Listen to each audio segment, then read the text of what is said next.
Buckingham Palace reveals a coronation invitation in London. Prince Albert II of Monaco presides over the presentation of diplomas in Monte Carlo. Crown Princess Victoria and Prince Daniel of Sweden visit a power company. And Queen Maxima of the Netherlands visits the Mon Group and Raalte. All this and much more coming up next on your Royal Daily News.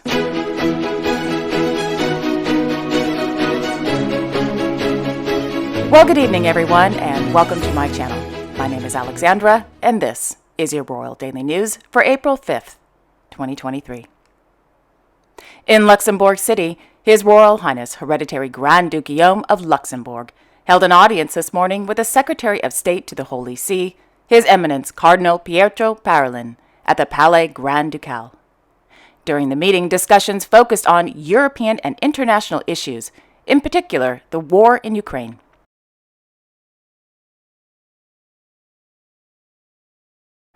On the occasion of the 10th anniversary of his reign, His Majesty King Willem-Alexander of the Netherlands will participate in a new podcast series entitled Through the Eyes of the King, hosted by former Dutch radio host Mr. Edwin Evers and produced by Tawny Media on behalf of RVD.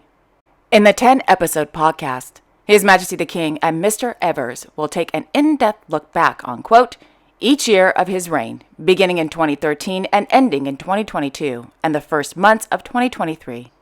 In the last episode, they also look ahead, end quote.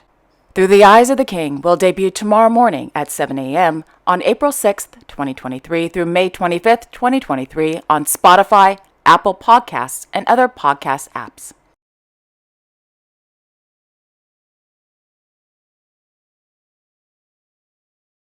In Raalte, Her Majesty Queen Maxima of the Netherlands visited the Mon Group, the recent winner of the King Willem I Prize in the SME category. Her Majesty the Queen is honorary chairwoman of the King Willem I Foundation. Established in 1996 by Mr. Andre Janssen, the Mon Group, quote, has its roots in the field of hot melt coating, precision technology, and sustainable biodegradable products for the horticultural sector. For horticulture, for example, the Mon Group developed GrowCoon, a biodegradable cutting and sewing plug. In the coming years, the company will focus on technology for the horticultural industry due to the increasing demand for sustainable products within this sector, end quote. During today's visit, Her Majesty the Queen held a meeting with the founder of the Mon Group and other company representatives. Discussions focused on the, quote, ambitions for the future of the Mon Group, including the significance of the company for the innovation and entrepreneurial climate in the Saarland region, end quote. Her Majesty the Queen was also given a tour of the headquarters and attended the presentation of the newly developed biodegradable substrate, or nutrient medium, Nigaya.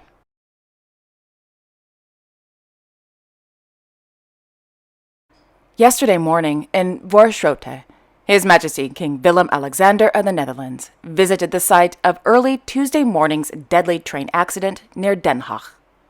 According to Reuters, the train slammed into a maintenance crane that stood on the railway tracks, killing the equipment operator and injuring dozens of passengers as the train derailed.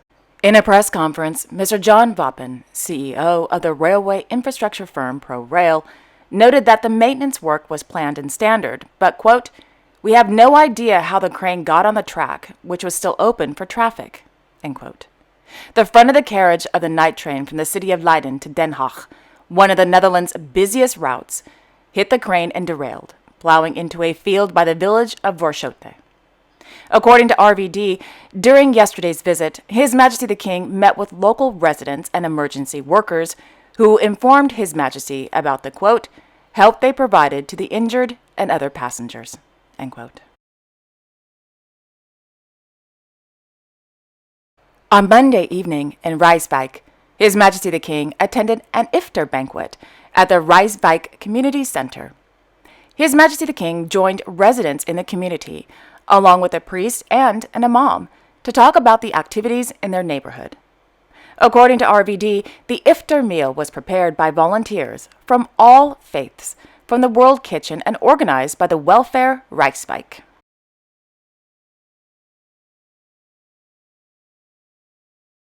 In Sanderberg, Their Royal Highnesses Crown Princess Victoria and Prince Daniel of Sweden visited the Swedish Power Network this morning. The company is responsible for ensuring that Sweden's transmission system for electricity is safe, environmentally sound, and cost-effective, today and in the future. According to the Director General of SPM, the Crown Princess wanted to know more about the activities of the Swedish power grid. Quote, "We had a very open and committed conversation about the energy transition in general and its consequences for us. We also talked about how we work to improve dam safety and what we have done this year against the background of Russia's invasion of Ukraine." End quote. The Crown Princess couple also met with members of the Swedish Power Network management team, as well as visited the control room. On Tuesday, in Stockholm, the Crown Princess participated in a virtual meeting with the organization We Affect. According to the Swedish Royal Court, during the meeting, the Crown Princess was, quote, informed about We Affect's global work and the initiatives in Zimbabwe, where the organization focuses on gender equality and agriculture, end quote.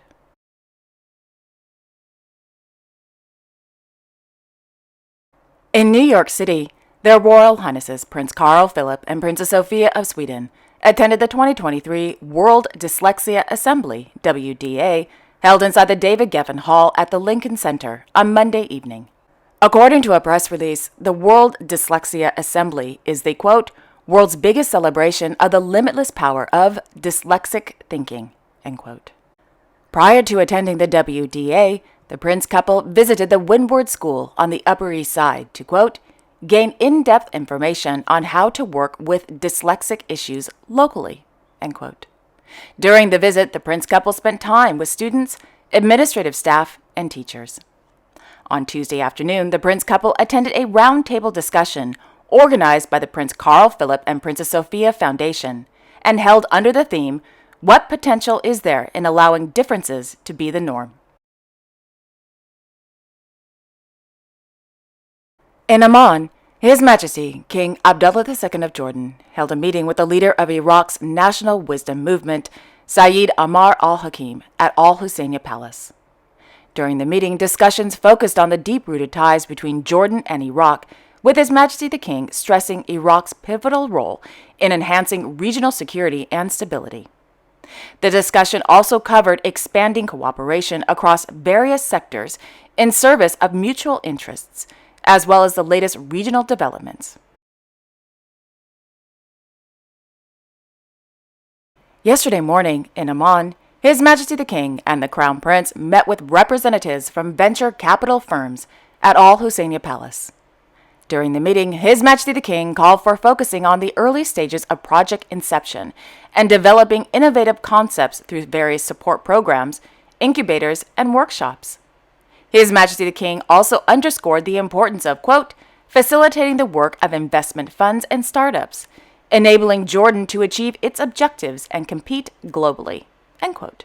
His Majesty the King also noted the importance of implementing training programs to build the capacities of young Jordanians, motivating them to start their own projects and maintaining the kingdom's position as an incubator of innovation and entrepreneurship.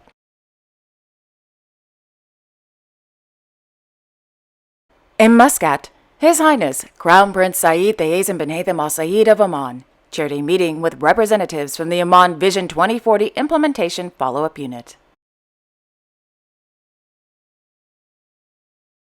Last evening, in Monte Carlo, His Serene Highness Prince Albert II of Monaco, as President of the Croix Rouge Monégasque, and Ms. Camille Gottlieb, Head of the Youth Services of the CRM, attended the 2023 Croix Rouge Monégasque First Aid Graduation Ceremony held inside the Kriegsberg Room at the Rainier III Auditorium. The graduates include members of the government of the Principality of Monaco, representatives from the Mairie de Monaco, officers from the Police Department of Monaco, high school students from the Principality of Monaco, members of various Monégasque associations, and employees from the private sector, to name a few. In 2022 alone, a total of 3,880 people received training at the Croix Rouge Monégasque. First aid training provided by, well, I'm pretty sure you guessed it by now, the Croix Rouge Monégasque is free and accessible to all.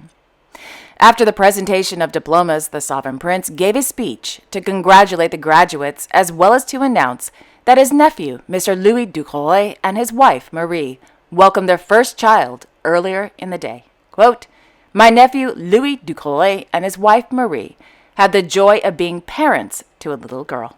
End quote. On Sunday, in Monacoville, Her Royal Highness Princess Caroline of Hanover and Mrs. Charlotte Casaraghi Rassam arrived at the L'Église Saint-Martin to witness the arrival of the Palm Sunday procession. In Takanazawa, their Imperial Majesties Emperor Naruhito and Empress Masako of Japan, accompanied by Her Imperial Highness Princess Aiko of Japan, visited the Imperial Stock Farm this afternoon. This is the first time since the pandemic began that the imperial family has visited the rural farm located in the Tokaji Prefecture. When speaking to the press, Princess Aiko said, quote, "I hope I can spend a fulfilling time watching animals and harvesting vegetables during my stay here for the next few days." End quote. In New Delhi, His Majesty King Jigme Khesar Wangchuck of Bhutan, accompanied by a Bhutanese delegation, concluded his 3-day official visit to the Republic of India at the invitation of President Draupadi Murmu. Upon his arrival to New Delhi, India on Monday, His Majesty the King and his delegation were warmly welcomed by the Minister of External Affairs of India and other Indian government officials. Thereafter, His Majesty and the delegation met with Indian business leaders to explore new avenues for expanding economic and commercial ties between Bhutan and India. On Tuesday, His Majesty the King visited the Raj Ghat, a memorial dedicated to the late Mahatma Gandhi. During his visit, His Majesty placed a wreath and offered prayers. Thereafter, His Majesty the King and his delegation visited the Royal Bhutan Embassy, where they met with Bhutanese working in New Delhi. This morning, His Majesty and his delegation held a meeting with India's National Security Advisor. In the afternoon, His Majesty the King attended a luncheon meeting with the Prime Minister of the Republic of India, His Excellency Narendra Modi. In the evening, His Majesty the King and his delegation held a meeting with the President of the Republic of India, Her Excellency Draupadi Murmu.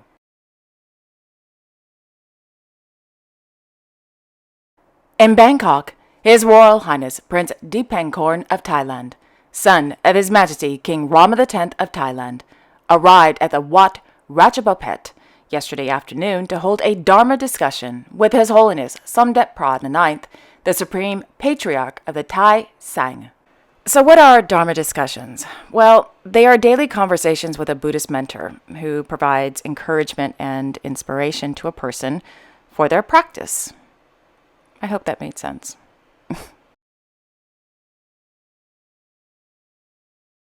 In Yorkshire, Their Majesties King Charles III and Queen Camilla of the United Kingdom visited the town of Malton. During their visit, Their Majesties met with local producers and charitable organizations. Yesterday afternoon in Gobowen, Her Royal Highness the Duchess of Edinburgh officially opened the Headley Court Veterans Orthopedic Center at the Robert Jones and Agnes Hunt Hospital.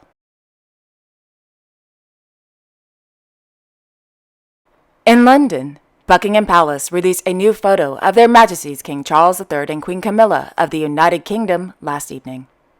The image was taken by Mr. Hugo Bernard last month in the Blue Drawing Room at Buckingham Palace. The palace also released the official coronation invitation, which will be, quote, issued in due course to over 2,000 guests who will form the congregation in Westminster Abbey. It is also announced today that 8 pages of honor have been chosen to attend Their Majesties during the coronation service. The invitation for the coronation has been designed by Mr. Andrew Jameson, a heraldic artist and manuscript illuminator whose work is inspired by the chivalric themes of Arthurian legend. Mr. Jameson is a brother of the Art Workers Guild, of which the King is honorary member. The original artwork for the invitation was hand-painted in watercolor and gouache, and the design will be reproduced and printed on recycled cards with gold foil detailing.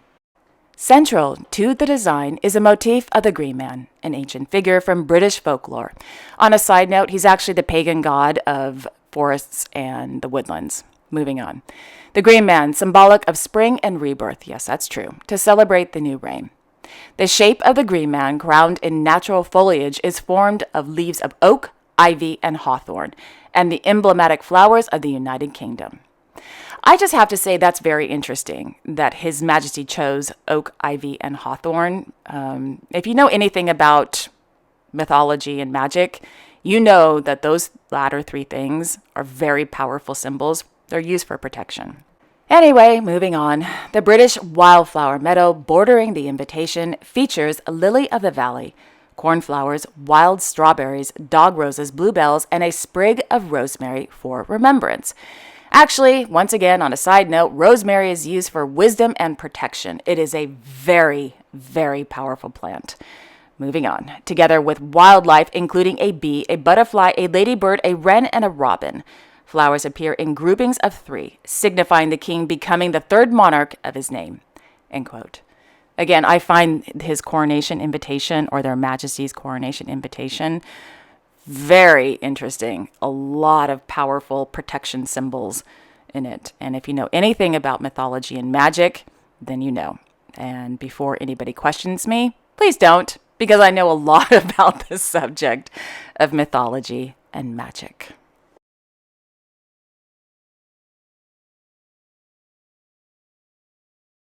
And finally, in Rome, Her Royal Highness Princess Camilla of Bourbon-Two-Sicilies, Duchess of Castro, is celebrating her 52nd birthday. Born in Rome and raised in Switzerland, France, Mexico, and New York City, the amazing and fascinating princess married His Royal Highness Prince Charles of Bourbon-Two-Sicilies, Duke of Castro, in 1998. Today, the princess and her husband split their time between Monaco, Rome, and Paris, and are very proud parents of 2 daughters, Princess Maria Carolina and Princess Maria Chiara. Happy birthday, Princess Camilla of Bourbon-Two-Sicilies.